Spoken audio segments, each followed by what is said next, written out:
আমাদের শিশুকালে ভোগবিলাসের আয়োজন ছিল না বলিলেই হয়। মোটের উপরে তখনকার জীবনযাত্রা এখনকার চেয়ে অনেক বেশি সাদাসিধা ছিল। তখনকার কালের ভদ্রলোকের মান রক্ষার উপকরণ দেখিলে এখনকার কাল লজ্জায় তাহার সঙ্গে সকল প্রকার সম্বন্ধ অস্বীকার করিতে চাহিবে। এই তো তখনকার কালের বিশেষত্ব। তাহার পরে আবার বিশেষভাবে আমাদের বাড়িতে ছেলেদের প্রতি অত্যন্ত বেশি দৃষ্টি দিবার উৎপাত একেবারেই ছিল না। আসলে আদর করা ব্যাপারটা অভিভাবকদেরই বিনোদনের জন্য, ছেলেদের পক্ষে এমন বালাই আর নাই। আমরা ছিলাম চাকরদেরই শাসনের অধীনে। নিজেদের কর্তব্যকে সরল করিয়া লইবার জন্য তাহারা আমাদের নড়াচড়া এক প্রকার বন্ধ করিয়া দিয়াছিল। সেদিকে বন্ধন যতই কঠিন থাক, অনাদর একটা মস্ত স্বাধীনতা। সেই স্বাধীনতায় আমাদের মন মুক্ত ছিল। খাওয়ানো, পড়ানো, সাজানো গোছানোর দ্বারা আমাদের চিত্তকে চারিদিক হইতে একেবারে ঠাসিয়া ধরা হয় নাই। আহারে আমাদের শৌখিনতার গন্ধও ছিল না। কাপড় চোপড় এতই যৎ সামান্য ছিল যে এখনকার ছেলের পক্ষে তাহার তালিকা ধরিলে সম্মানহানির আশঙ্কা আছে। বয়স 10-এর কোঠা পার হইবার পূর্বে কোনোদিনও কোনো কারণেই মোজা পরি নাই। শীতের দিনে একটা সাদা জামার উপরে আর একটা সাদা জামাই যথেষ্ট ছিল।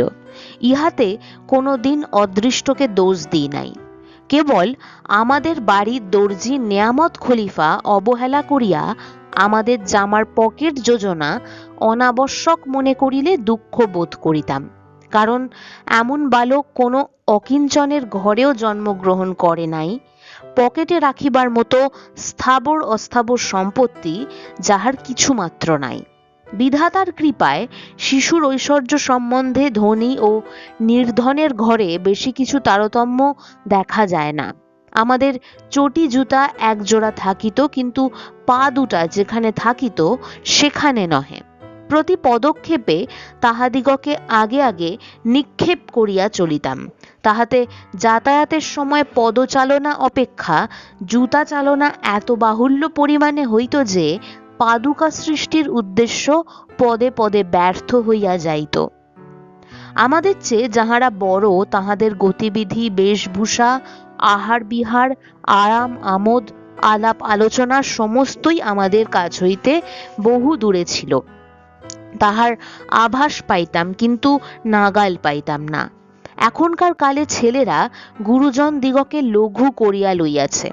কোথাও তাহাদের কোনো বাধা নাই এবং না চাহিতেই তাহারা সমস্ত পায়। আমরা এত সহজে কিছুই পাই নাই। কত তুচ্ছ সামগ্রীও আমাদের পক্ষে দুর্লভ ছিল। বড় হইলে কোনো এক সময়ে পাওয়া যাইবে, এই আশায় তাহাদিগকে দূর ভবিষ্যতের জিম্মায় সমর্পণ করিয়া বসিয়াছিলাম। তাহার ফল হইয়াছিল এই যে তখন সামান্য যাহা কিছু পাইতাম তাহার সমস্ত রসটুকু পুরা আদায় করিয়া লইতাম। তাহার খোসা হইতে আঁটি পর্যন্ত কিছুই ফেলা যাইত না। এখনকার সম্পন্ন ঘরের ছেলেদের দেখি, তাহারা সহজেই সব জিনিস পায় বলিয়া তাহার 12 আনাকেই 8খানা কামড় দিয়া বিসর্জন করে। তাহাদের পৃথিবীর অধিকাংশই তাহাদের কাছে অপব্যয়ই নষ্ট হয়। বাহির বাড়িতে দোতলায় দক্ষিণ পূর্ব কোণের ঘরে চাকরদের মহলে আমাদের দিন কাটিত। আমাদের এক চাকর ছিল, তাহার নাম শ্যাম। শ্যামবর্ণ দোহারা বালক, মাথায় লম্বা চুল, খুলনা জেলায় তাহার বাড়ি। সে আমাকে ঘরের একটি নির্দিষ্ট স্থানে বসাইয়া আমার চারিদিকে খড়ি দিয়া গণ্ডি কাটিয়া দিত। গম্ভীর মুখ করিয়া তর্জনী তুলিয়া বলিয়া যাইত, গণ্ডির বাহিরে গেলেই বিষম বিপদ। বিপদটা আদি ভৌতিক কি আদি দৈবিক তাহা স্পষ্ট করিয়া বুঝিতাম না, কিন্তু মনে বড় একটা আশঙ্কা হইত। গণ্ডি পার হইয়া সীতার কি সর্বনাশ হইয়াছিল তাহা রামায়ণে পড়িয়াছিলাম। এই জন্য গণ্ডিটাকে নিতান্ত অবিশ্বাসীর মতো উড়াইয়া দিতে পারিতাম না। জানালার নিচেই একটি ঘাট বাঁধানো পুকুর ছিল। তাহার পূর্ব ধারের প্রাচীরের গায়ে প্রকাণ্ড একটা চীনা বট, দক্ষিণ ধারে নারিকেল শ্রেণী। গণ্ডি বন্ধনের বন্দি আমি জানালার খড়খড়ি খুলিয়া প্রায় সমস্ত দিন সেই পুকুরটাকে একখানা ছবির বইয়ের মতো দেখিয়া দেখিয়া কাটাইয়া দিতাম। সকাল হইতে দেখিতাম প্রতিবেশীরা একে একে স্নান করিতে আসিতেছে। তাহাদের কে কখন আসিবে আমার জানা ছিল। প্রত্যেকের স্নানের বিশেষত্বটুকুও আমার পরিচিত।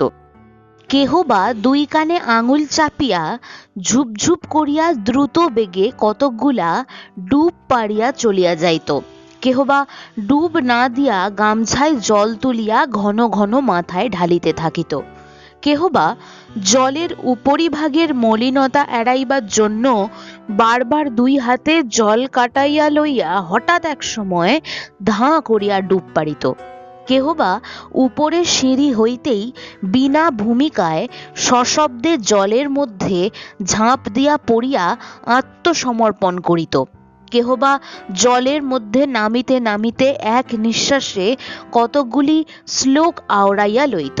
কেহ বা ব্যস্ত কোনো মতে স্নান সারিয়া লইয়া বাড়ি যাইবার জন্য উৎসুক। কাহারও বা ব্যস্ততার লেশ মাত্র নেই।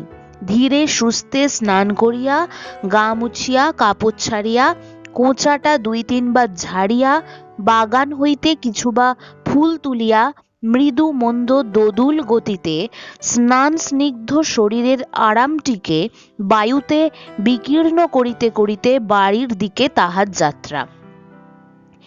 এমনি করিয়া দুপুর বাজিয়া যায়, বেলা একটা হয়। ক্রমে পুকুরের ঘাট জনশূন্য নিস্তব্ধ।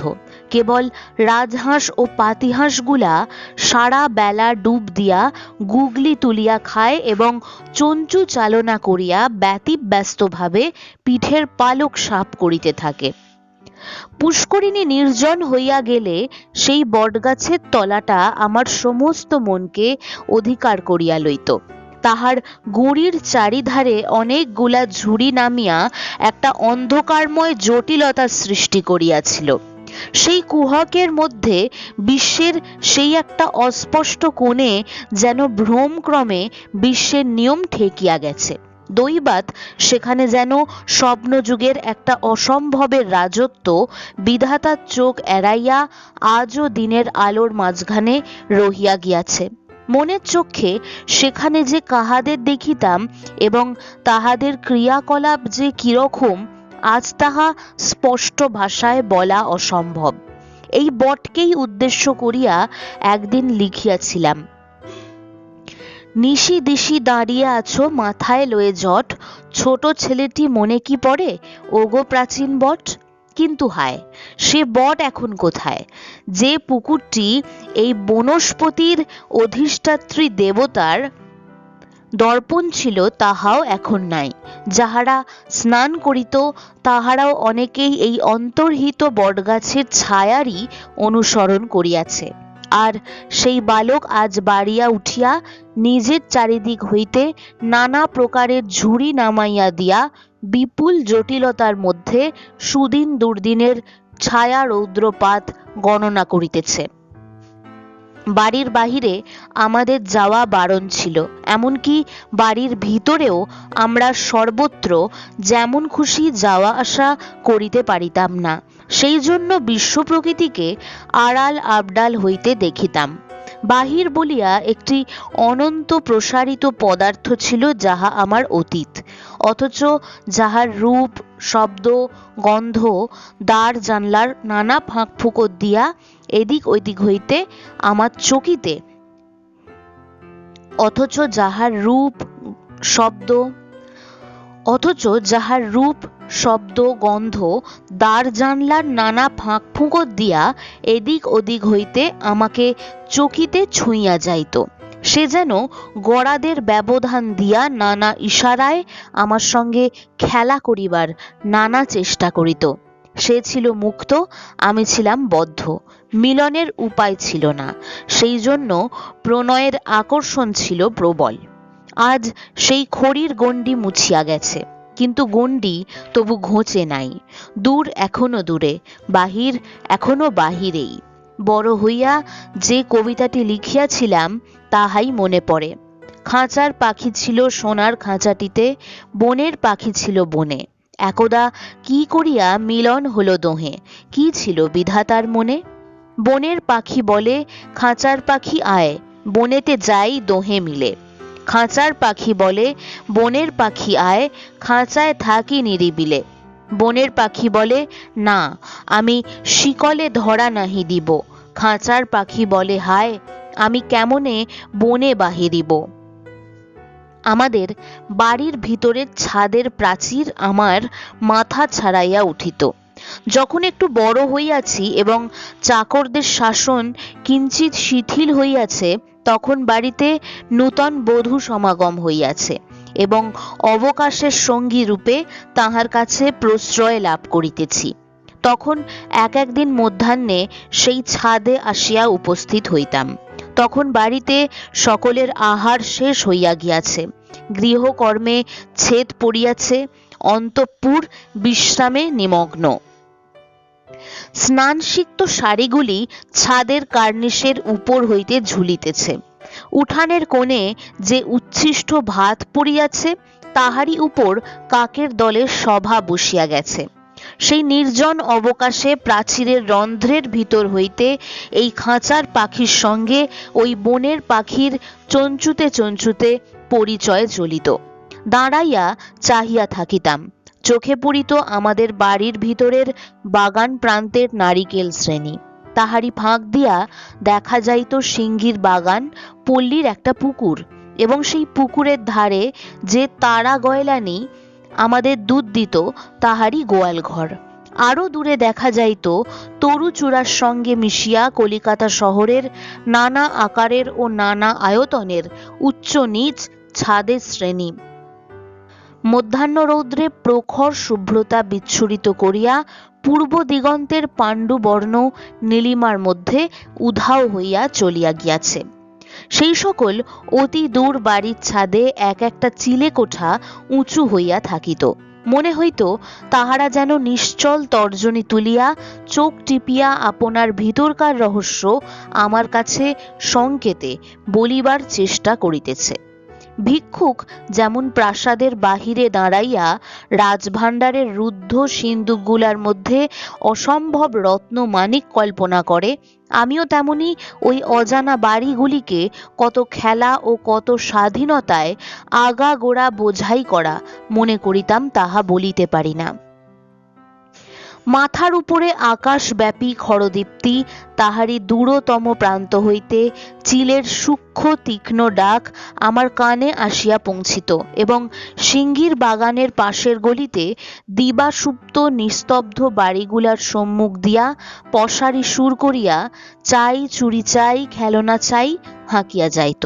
তাহাতে আমার সমস্ত মনটা উদাস করিয়া দিত।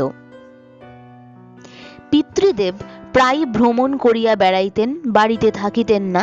তাহার তেতালার ঘর বন্ধ থাকিত। খড়খড়ি খুলিয়া হাত গলাইয়া ছিটকিনি টানিয়া দরজা খুলিতাম, এবং তাহার ঘরের দক্ষিণ প্রান্তে একটি সোফা ছিল, সেইটাতেই চুপ করিয়া পড়িয়া আমার মধ্যাহ্ন কাটিত। একে তো অনেক দিনের বন্ধ করা ঘর, নিষিদ্ধ প্রবেশ, সে ঘরে যেন একটা রহস্যের ঘন গন্ধ ছিল। তাহার পরে সম্মুখের জনশূন্য খোলা ছাদের উপর রৌদ্র ঝাঁ ঝাঁ করিত, তাহাতেও মনটাকে উদাস করিয়া দিত। তার উপরে আরো একটা আকর্ষণ ছিল, তখন সবেমাত্র শহরে জলের কল হইয়াছে। তখন নূতন মহিমার ঔদার্যে বাঙালি পাড়াতেও তাহার কার্পণ্য শুরু হয় নাই। শহরের উত্তরে দক্ষিণে তাহার দাক্ষিণ্য সমান ছিল। সেই জলের কলের সত্যযুগে আমার পিতার স্নানের ঘরে তেতালাতেও জল পাওয়া যাইত। ঝাঁঝরি খুলিয়া দিয়া অকালে মনের স্বাদ মিটাইয়া স্নান করিতাম। সে স্নান আরামের জন্য নহে, কেবলমাত্র ইচ্ছাটাকে লাগাম ছাড়িয়া দিবার জন্য। একদিকে মুক্তি, আর একদিকে বন্ধনের আশঙ্কা, এই দুইয়ে মিলিয়া কোম্পানির কলের জলের ধারা আমার মনের মধ্যে পুলকস্বর বর্ষণ করিত। বাহিরের সংস্রব আমার পক্ষে যতই দুর্লভ থাক, বাহিরের আনন্দ আমার পক্ষে হয়তো সেই কারণেই সহজ ছিল। উপকরণ প্রচুর থাকিলে মনটা কুঁড়ে হইয়া পড়ে। সে কেবলই বাহিরের উপরেই সম্পূর্ণ বরাত দিয়া বসিয়া থাকে, ভুলিয়া যায় আনন্দের ভোজে বাহিরের চেয়ে অন্তরের অনুষ্ঠানটাই গুরুতর। শিশুকালে মানুষের সর্বপ্রথম শিক্ষাটাই এই। তখন তাহার সম্বল অল্প এবং তুচ্ছ, কিন্তু আনন্দ লাভের পক্ষে ইহার চেয়ে বেশি তাহার কিছুই প্রয়োজন নাই। সংসারে যে হতভাগ্য শিশু খেলার জিনিস অপর্যাপ্ত পাইয়া থাকে, তাহার খেলা মাটি হইয়া যায়। বাড়ির ভিতরে আমাদের যে বাগান ছিল, তাহাকে বাগান বলিলে অনেকটা বেশি বলা হয়। একটা বাতাবি লেবু, একটা কুল গাছ, একটা বিলাতি আমড়া ও একসার নারিকেল গাছ তাহার প্রধান সঙ্গতি। মাঝখানে ছিল একটা গোলাকার বাঁধানো চাতাল, তাহার ফাটলের রেখায় রেখায় ঘাস ও নানা প্রকার গুল্ম অনধিকার প্রবেশপূর্বক জবরদখলের পতাকা রোপণ করিয়াছিল। যে ফুল গাছগুলো অনাদরেও মরিতে চায় না, তাহারাই মালির নামে কোনো অভিযোগ না আনিয়া নিরভিমানে যথাশক্তি আপন কর্তব্য পালন করিয়া যাইত। উত্তর কোণে একটা ঢেঁকি ঘর ছিল। সেখানে গৃহস্থালির প্রয়োজনে মাঝে মাঝে অন্তঃপুরিকাদের সমাগম হইত। কলিকাতায় পল্লী জীবনের সম্পূর্ণ পরাভব স্বীকার করিয়া এই ঢেঁকিশালাটি কোন একদিন নিঃশব্দে মুখ ঢাকিয়া অন্তর্ধান করিয়াছে। প্রথম মানব আদমের স্বর্গোদ্যানটি যে আমাদের এই বাগানের চেয়ে বেশি সুসজ্জিত ছিল, আমার এইরূপ বিশ্বাস নহে। কারণ প্রথম মানবের স্বর্গলোক আবরণহীন। আয়োজনের দ্বারা সে আপনাকে আচ্ছন্ন করে নাই। জ্ঞানবৃক্ষের ফল খাওয়ার পর হইতে যে পর্যন্ত না সেই ফলটাকে সম্পূর্ণ হজম করিতে পারিতেছে, সে পর্যন্ত মানুষের সাজসজ্জার প্রয়োজন কেবলই বাড়িয়া উঠিতেছে। বাড়ির ভিতরের বাগান আমার সেই স্বর্গের বাগান ছিল, সেই আমার যথেষ্ট ছিল। বেশ মনে পড়ে, শরৎকালের ভোরবেলায় ঘুম ভাঙিলেই এই বাগানে আসিয়া উপস্থিত হইতাম। একটি শিশির মাখা ঘাস পাতার গন্ধ ছুটিয়া আসিত এবং স্নিগ্ধ নবীন রৌদ্রটি লইয়া আমাদের পূব দিকের প্রাচীরের উপর নারিকেল পাতার কম্পমান ঝালরগুলির তলে প্রভাত আসিয়া মুখ বাড়াইয়া দিত। আমাদের বাড়ির উত্তর অংশে আরেক খণ্ড ভূমি পড়িয়া আছে। আজ পর্যন্ত ইহাকে আমরা গোলাবাড়ি বলিয়া থাকি। এই নামের দ্বারা প্রমাণ হয় কোনো এক পুরাতন সময় ওখানে গোলা করিয়া সম্বৎসরের শস্য রাখা হইত। তখন শহর এবং পল্লী অল্প বয়সের ভাই ভগিনীর মতো অনেকটা একরকম চেহারা লইয়া প্রকাশ পাইত। এখন দিদির সঙ্গে ভাইয়ের মিল খুঁজিয়া পাওয়াই শক্ত। ছুটির দিনে সুযোগ পাইলে এই গোলা বাড়িতে গিয়া উপস্থিত হইতাম। খেলিবার জন্য যাইতাম বলিলে ঠিক বলা হয় না। খেলাটার চেয়ে এই জায়গাটারই প্রতি আমার টান বেশি ছিল। তাহার কারণ কি বলা শক্ত। বোধ হয় বাড়ির কোণের একটা নিভৃত পোড়ো জায়গা বলিয়াই আমার কাছে তাহার কি একটা রহস্য ছিল। সে আমাদের বাসের স্থান নহে, ব্যবহারের ঘর নহে, সেটা কাজের জন্যও নহে। সেটা বাড়িঘরের বাহিরে, তাহাতে নিত্য প্রয়োজনের কোনো ছাপ নাই। তাহা শোভাহীন অনাবশ্যক পতিত জমি। কেহ সেখানে ফুলের গাছও বসায় নাই। এই জন্য সেই উজাড় জায়গাটায় বালকের মন আপন ইচ্ছা মতো কল্পনায় কোনো বাধা পাইত না। রক্ষকদের শাসনের একটু মাত্র রন্ধ্র দিয়া যেদিন কোনো মতে এইখানে আসিতে পারিতাম, সেদিন ছুটির দিন বলিয়াই বোধ হইত। বাড়িতে আরও একটা জায়গা ছিল, সেটা যে কোথায় তাহা আজ পর্যন্ত বাহির করিতে পারি নাই।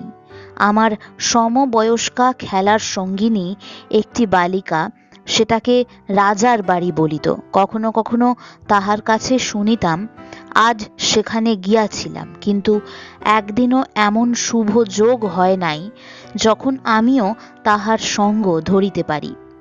সে এক আশ্চর্য জায়গা। সেখানে খেলাও যেমন আশ্চর্য, খেলার সামগ্রীও তেমনই অপরূপ। মনে হইতো সেটা অত্যন্ত কাছে, একতলায় বা দোতলায় কোনো একটা জায়গায়, কিন্তু কোনো মতেই সেখানে যাওয়া ঘটিয়া ওঠে না। কতবার বালিকাকে জিজ্ঞাসা করিয়াছি, রাজার বাড়ি কি আমাদের বাড়ির বাহিরে? সে বলিয়াছে, না, এই বাড়ির মধ্যেই। আমি বিস্মিত হইয়া বসিয়া ভাবিতাম, বাড়ির সকল ঘরই তো আমি দেখিয়াছি, কিন্তু সে ঘর তবে কোথায়? রাজা যে কে সে কথা কোনোদিন জিজ্ঞাসাও করি নাই। রাজত্ব যে কোথায় তাহা আজ পর্যন্ত অনাবিষ্কৃত রহিয়া গিয়াছে। কেবল এইটুকু মাত্র আভাস পাওয়া গিয়াছে যে আমাদের বাড়িতেই সেই রাজার বাড়ি।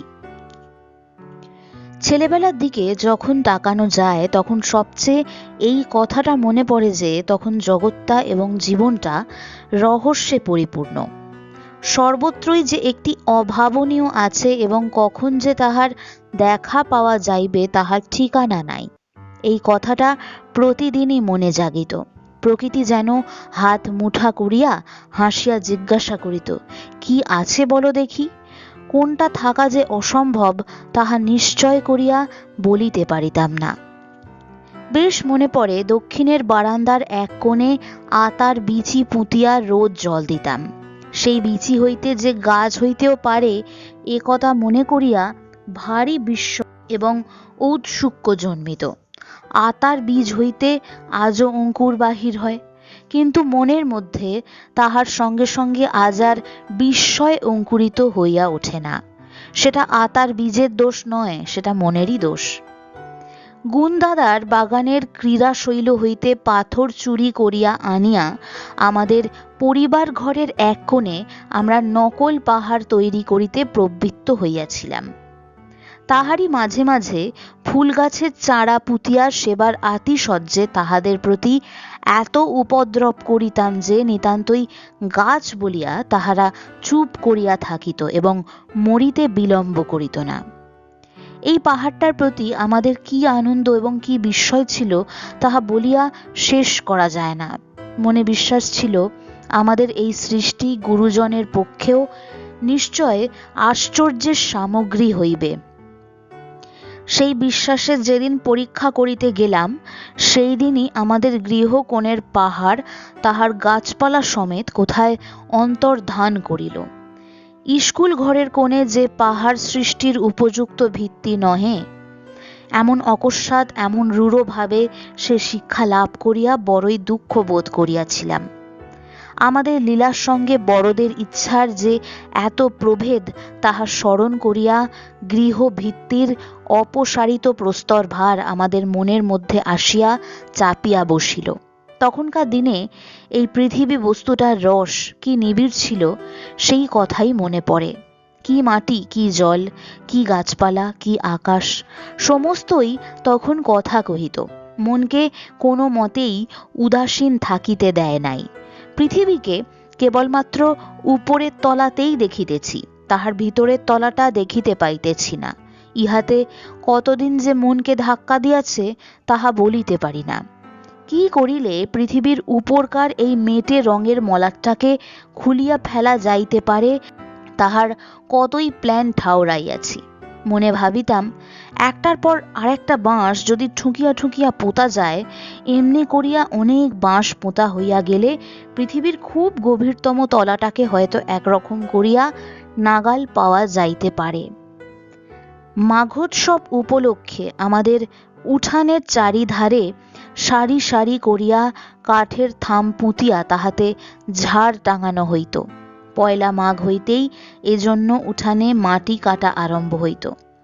সর্বত্রই উৎসবের উদ্যোগের আরম্ভটা ছেলেদের কাছে অত্যন্ত ঔৎসুক্যজনক, কিন্তু আমার কাছে বিশেষভাবে এই মাটি কাটা ব্যাপারের একটা টান ছিল। যদিচ প্রতি বছরই মাটি কাটিতে দেখিয়াছি গর্ত বড় হইতে হইতে একটু একটু করিয়া সমস্ত মানুষটাই গহ্বরের নিচে তলাইয়া গিয়াছে, অথচ তাহার মধ্যে কোনো বাড়ি এমন কিছু দেখা দেয় নাই যাহা কোনো রাজপুত্র বা পুত্রের পাতালপুর যাত্রা সফল করিতে পারে। তবু প্রত্যেকবারই আমার মনে হইতো একটা রহস্য সিন্ধুকের ডালা খোলা হইতেছে। মনে হইতো যেন আর একটু খুঁড়িলেই হয়। কিন্তু বৎসরের পর বৎসর গেল, সেই আর একটুকু কোনোবারেই খোঁড়া হইল না। পর্দায় একটুখানি টান দেওয়াই হইল, কিন্তু তোলা হইল না। মনে হইতো বড়রা তো ইচ্ছা করিলেই সব করাইতে পারেন, তবে তাহারা কেন এমন অগভীরের মধ্যে থামিয়া বসিয়া আছেন।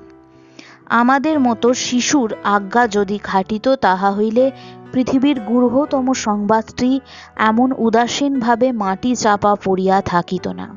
আর যেখানে আকাশের নীলিমা, তাহারই পশ্চাতে আকাশের সমস্ত রহস্য, সে চিন্তাকেও মনকে ঠেলা দিত। যেদিন বোধোদয় পড়াইবার উপলক্ষে পণ্ডিত মহাশয় বলিলেন, আকাশের ওই নীল গোলকটি কোনো একটা বাধা মাত্রই নহে, তখন সেটা কি অসম্ভব আশ্চর্যই মনে হইয়াছিল। তিনি বলিলেন, সিঁড়ির ওপর সিঁড়ি লাগাইয়া ওপরে উঠিয়া যাও না, কোথাও মাথা ঠেকিবে না। আমি ভাবিলাম সিঁড়ি সম্বন্ধে বুঝি তিনি অনাবশ্যক কার্পণ্য করিতেছেন। আমি কেবলই সুর চড়াইয়া বলিতে লাগিলাম, আরো সিঁড়ি, আরো সিঁড়ি, আরো সিঁড়ি। শেষকালে যখন বুঝা গেল সিঁড়ির সংখ্যা বাড়াইয়া কোনো লাভ নাই, তখন স্তম্ভিত হইয়া বসিয়া ভাবিতে লাগিলাম এবং মনে করিলাম, এটা এমন একটা আশ্চর্য খবর যে পৃথিবীতে যাহারা মাস্টার মশায়, তাহারাই কেবল এটা জানেন, আর কেহ নহে।